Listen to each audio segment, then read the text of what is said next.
I'm Nic Harcourt, and I'm here with Rhiannon Giddens, and we're going to talk about her brand new album that she's done with Francesco Turrisi. But first up, welcome. It's 88.5 here at home. I'm Nic Harcourt, and although I've listened to your music for a number of years, I've never met you, so it's a pleasure. Nice to meet you. So you're in Ireland, I believe, Dublin or close to Dublin. Is that correct?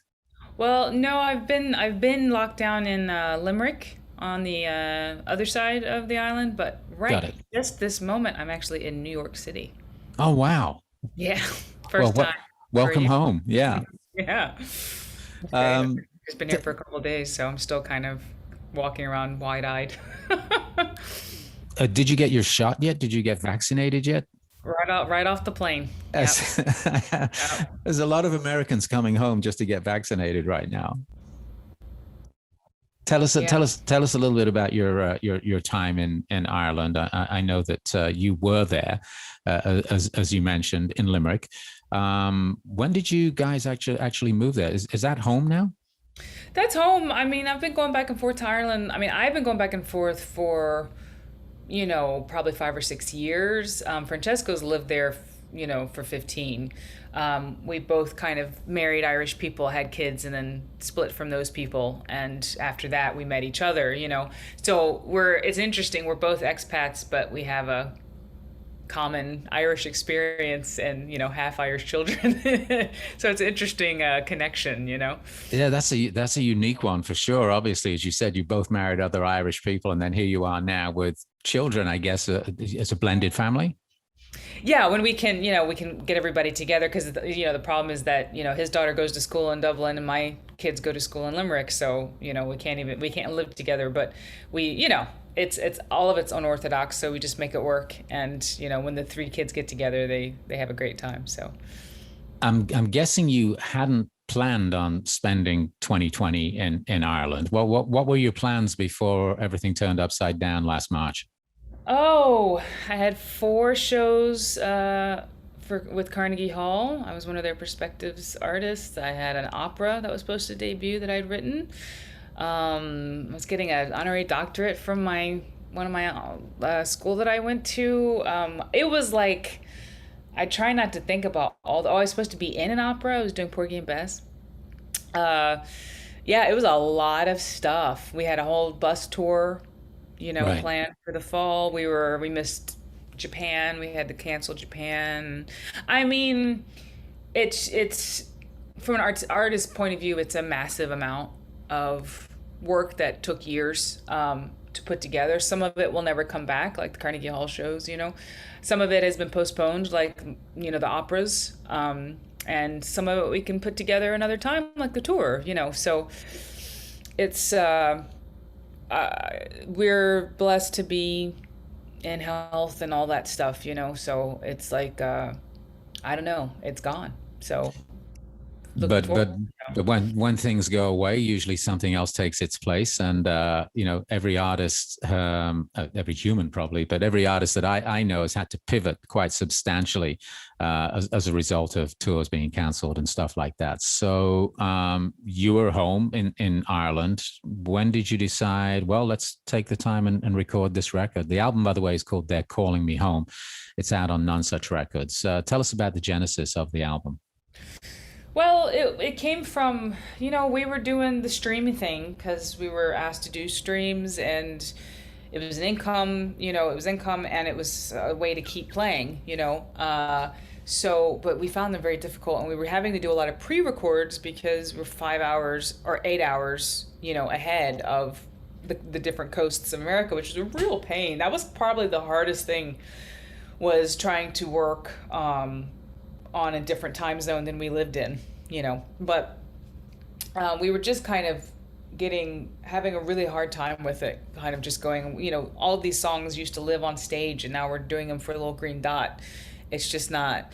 And so I started singing new songs. Well, they weren't new, but they were just ones we hadn't been doing. And there were these songs that eventually made up, the core of They're Calling Me Home. And it just felt so good to start putting them into the streams. And we were kind of deriving comfort from them, and doing things from Francesco's point, his side of the ocean, and Yeah, it was really something that was we were finding comforting for us as artists. And then as time went on, I just went, God, the lockdown is eased up a bit. Let's just get in the studio before it goes back because it's gonna ramp up again. We just found this perfect little window in between lockdowns and ran in there and just made a record. And I was just like, I don't know what we're gonna do with this, and I don't know if Nutsetch is gonna want it. I don't know.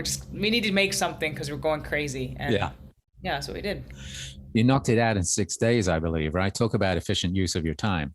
Yeah, it was kind of crazy, and that was like 16 tracks. Like we didn't even put them all on the record. There's like six other tracks that we made.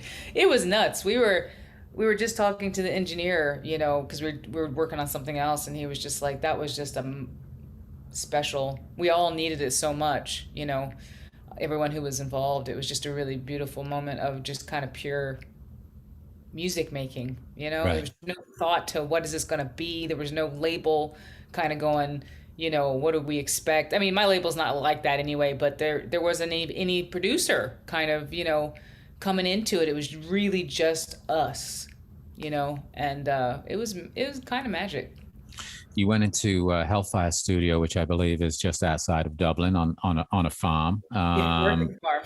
Yeah. What did that bring to the process? Being out in the countryside on a working farm. I mean, you've got to be taking breaks, obviously, while you're recording. Tell us about that experience of recording in a place like that. Well, it's just like you pull up and like there's the cows and but you can see Dublin. Like is the thing is like, you could see it in the distance. So it was this feeling of being isolated and not all at once, And there's no fancy kitchen. There's like a stone, everything's made out of stone. So like the kitchen and the bathroom were freezing, and we brought food from home. We just like brought soup and homemade bread and really kind of basic sort of warming kind of wintry fare and fed everybody. And um it was a real DIY kind of thing. And but when we got into the room, it was just like one big room, stone, but they had heaters on so it wasn't cold in there. Too bad. And it just felt like a real pure place, like a lot of studios are real slick, and they have all the isolation booths and and the big kitchen and the parking lot, and it's all a hubbub, and there's other studios, and this just felt like a real, we just stone room, just us, microphones, that's it, you know. Let's talk a little bit about the material. You said you recorded 16 songs. I believe 12 of them made it onto the album, which again is called They're Calling Me Home. And in the press material I was sent, it said it speaks of the longing for the comfort of home as well as the metaphorical call home of death, which of course has been a tragic reality for so many during the COVID-19 crisis. I know that the album features several traditional songs that you haven't played for quite a while, and then some new material as well that you learned. Can you give us just an overview of the material on this album and how it fits together? Yeah, it's like it's stuff from both mine and Francesco's sort of journey, as the musicians that we are now, like, stuff from a long time ago, not necessarily stuff we learned when we were kids, but when we were at the beginnings of our kind of musical journeys. So, like, some of the very first tunes I learned, when I picked up the fiddle and the banjo, like something like Dearest Dear is like literally the first waltz I ever learned. And I remember who I learned it from and where I was and everything, in Greensboro, North Carolina. So some of those songs, since I'd never recorded them or performed them, they belonged to a period of time where the music making was really pure. There was no thought of, making a living playing fiddle and banjo at that point. I was just discovering it. So it really puts me in a place and time that's very kind of strongly connected to, North Carolina and the music that makes up, where I'm from. And, I think similar for Francesco, like the lullaby that he used to sing to his daughter. I mean, it's just these pieces that really connected us to a sense of family and a sense of belonging, since we're both kind of expats living in a foreign country, really. as both of us separated from our families for most of this lockdown. So these are the songs that really kind of brought us some of that feeling. There's a new song as well that you wrote on this called Avalon. Can you tell us a little bit about it? Yeah, it's actually a new old song. I wrote it some years ago. Justin Robinson helped me out with it a bit back in the Chocolate Drop days, but it never. We made a version of it, and it just for various reasons we didn't put it on the record, and I just pulled it back out. It's just been sitting there, kind of going, you know, and it just seemed like this project was perfect, for it. I mean, just this idea, this metaphorical sense of a place where we all meet again, you know, just really kind of felt like it fit. And so kind of rejiggered the verses and, with some suggestions from Francesco and laid it down. And it was a real beautiful kind of thing, the whole collaboration with Newell, the Congolese guitarist who was a guest on the album, was a real special. We didn't see that coming. I mean, we knew he'd be cool, and we suspected, Francesco really suspected he would be a good fit. But Right. those tracks that he's on are really particularly, for me, I thought were just, I couldn't have planned that out. They turned out really well. You were talking about the purity, going back to the purity of music and obviously traditional music and folk music. Tell us a little bit about Alice Gerard, who actually wrote Calling Me Home. There's a video of that as well. Tell us about that song, perhaps, why you recorded it. It's one I've known for a few years. She wrote it a few years ago, and I've just always been struck by it. And it hadn't been in my forebrain for a long time until this past year, and it just started to kind of. Sometimes it happens, a song will like tap you on the shoulder, and it's just like, I need to be sung, and that's what happened with the song. It just, as soon as I started singing it, I was like, oh my gosh, this is like what I need to sing right now. I just sing it just to sing it, and I just think it's such a beautiful, perfect example of a sentiment that I don't think we have enough of really in our society, in terms of, we just are so scared of death. The idea of a positive, natural letting go of life, and facing it head on, which is of course like what's not been happening with COVID, because it's been a very unnatural way to die. So it was an odd kind of comforting, like, this is what it should be, and we'll get back to this, and we should think about this, in our culture, instead of running so hard.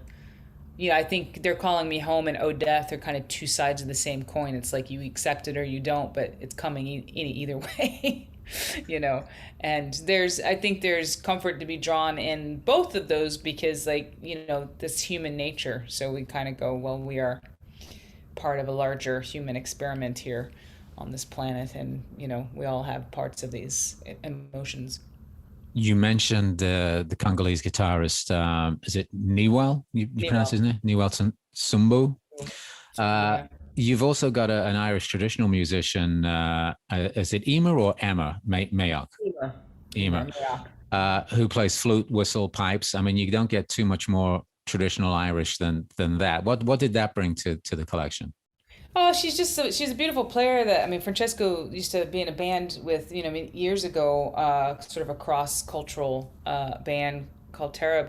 And yeah, she's just fantastic. And it was definitely time to bring in the Ireland. Like, there we are in Ireland working with Irish, folks. And what I love about bringing in Emer and Newell, is that I instantly kind of went, that feels like so right, just from a musical point of view, but also it's like the old Ireland and the new Ireland, it's like both represented, and then we're a part of that too, it's like people are coming to Ireland instead of away from Ireland, and that's really changing the makeup, and they're having to deal with some things that they hadn't had to deal with before as a nation, but it's really enriching as well, and I love the fact that they were our guests. It was a real representation of what's happening in Ireland today.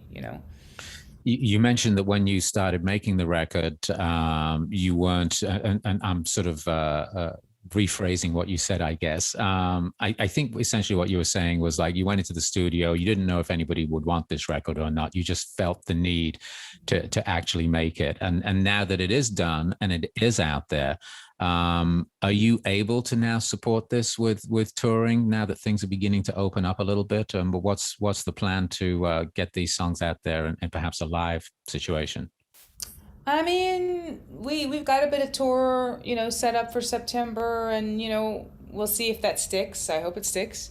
I think we'll tour this record, but this is not a.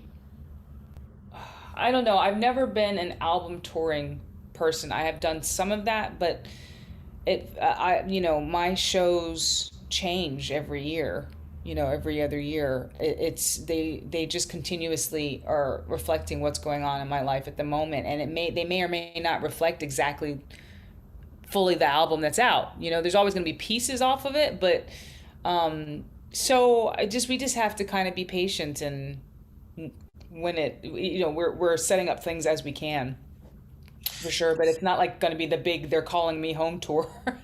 Sure. I mean, it'll be, though these songs will be, if worked into what we do for the next few years, I'd say, because that's we do have a logo and some merchandise, which is very nice, but Yes. but you know what I mean. I kind of feel like you just have to go with the flow, and Got it.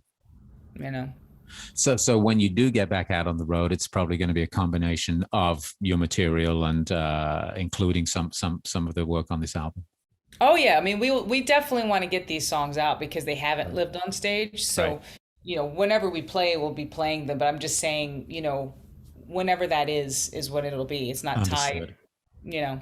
Yeah, you're not in traditional make album tour it cycle, et cetera, et cetera. No, I've Um, kind of stepped outside of that world, a few years ago, and it's just kind of like I tour when we tour when we tour, and whatever album's out, like that's the focus usually of the interviews and stuff. But we tour when we tour, and it's okay.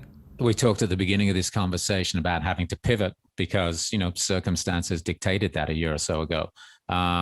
What's the biggest lesson you've learned from this last year? Obviously, you probably had to spend a lot more time with yourself than you would imagine, and a limited Well, circle of people. you would think that, but like I actually had less time in my brain, which is actually it was actually hard because when you got kids, like when you're locked down with children, there's no Yeah, time for you, that, and I was putting on meal, breakfast, lunch, and dinner every day, day in, day out, clean the house, all the domestic stuff, and I don't get to walk the streets of New York and think about the new project, so.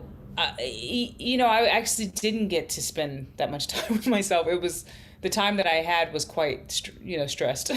So yeah, it was good, and I enjoyed the time with my kids, and I enjoyed sure. cooking and all of that stuff and being in one place. But um, yeah, I mean, we worked a lot.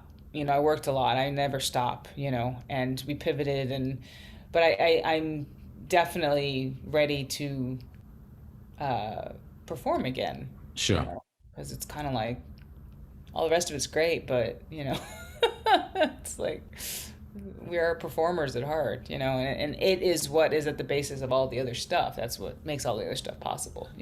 It'll be interesting to see how artists in general, I think, pick up after this. Clearly the people who have got major record deals are going to slip back into whatever program that is, and the cycle, et cetera, et cetera. But a lot more independent artists, people who are perhaps, not on that sort of level of awareness because of promotion and marketing and everything. Everybody's had to learn how to market and promote themselves a little bit better as well during the last year.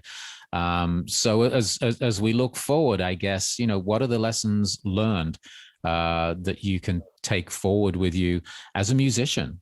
I mean, it's an uncertain lifestyle for pretty much everybody, but after the last year, I'm sure you had to figure out how to make some money.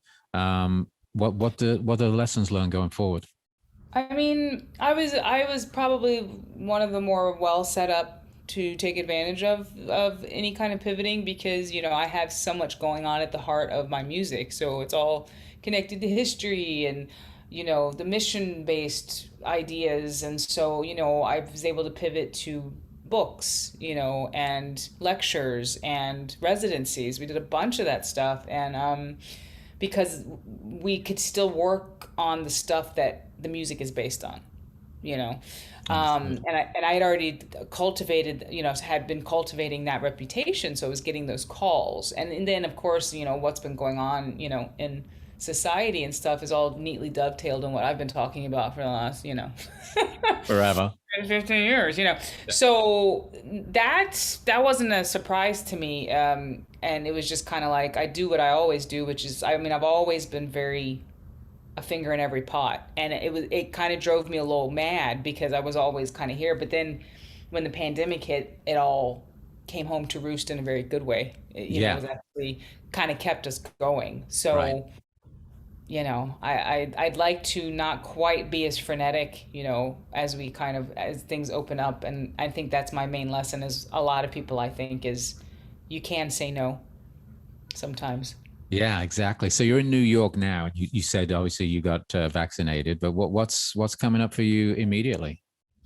A couple of things I can't talk about, and yeah, and then I go back to Thanks. Ireland. Yeah, I just yeah, I go back to Ireland, and we've got a gig, and yeah, it's starting to slowly ramp up the gigs, and working on future projects, and I'm doing a lot of work, prepping, getting ready for the first kind of concerts for the Silk Road Ensemble, and yeah, it's a lot. There's a lot going on, so you know. Well, it must be nice to be in a hotel room in New York City with room service for a couple of days, I'm sure. Well, I'm still cooking for myself, but Okay. you're not going. I just go to Trader Joe's. I get my stuff, and I got my Yeah. little hot pot, and I'm just like cooking my stir fry. Like I Set ain't got up. to cook for no picky children. Like, walking the streets. It's actually quite wonderful. So I'm feeling quite blessed to be here at the moment. Well, it's really nice to meet you. Thanks for taking a little bit of time. Rhiannon Giddens and Francesco Teresi's new album is called They're Calling Me Home. It's out now. And thanks for joining us for 88.5's Here at Home series. I hope to see you somewhere in the real world in the not too distant future playing music. Yes, please. That would be fabulous. Thanks, Rhiannon. Be well. Thanks. You too. 88.5 FM, KCSN, and KCSN HD1 Northridge, Los Angeles. KSBR and KSBR HD1 Mission Viejo. A service of California State University Northridge and Saddleback College. Member-supported public radio. Streaming on the web at 885fm.org.